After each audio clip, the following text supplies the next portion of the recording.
We are also struggling for equal access to education and health care for our people. In the process of reclaiming the People's Party back, we had to recall certain elected officials. These officials, through external advice, had written affidavits in which they renounced their membership of our party. They had, through these conscious actions, hoped to circumvent the Supreme Court judgment that sought to return our country, our party, to constitutionalism and democracy. These recalls were not wanton and sadistic as claimed by the enemies of democracy. We targeted the incompetent and the corrupt elected officials. Some of these people disappeared from the wards and the constituencies as soon as they were elected in 2018. Through their conscious acts of corruption, some of these had stolen from the poor. Therefore, these by-elections are a referendum of whether to retain incompetent and corrupt officials. We are determined to bring back positive change for the benefit of our people.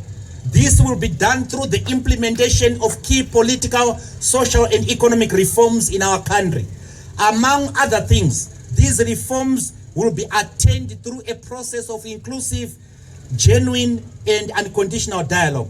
We have chosen dialogue because this is the only method that is proven through history to yield results for the benefit of our people. The War of Liberation was ended with a dialogue at Lancaster House.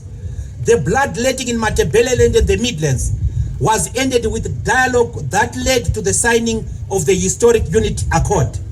The bloodletting following the electoral defeat of ZANU-PF in 2008 was ended with a dialogue which culminated with the signing of the Global Political Agreement, which ushered the government of national unity.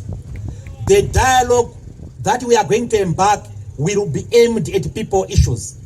The MDC as a social, social, political, and economic program will be aimed at achieving the following. I will not go into much detail about this because I will cover it elsewhere. We are determined to do the following.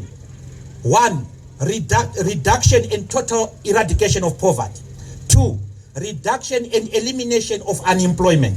3, improvement of all conditions of service of all workers in Zimbabwe, be they private sector workers or be they civil servants.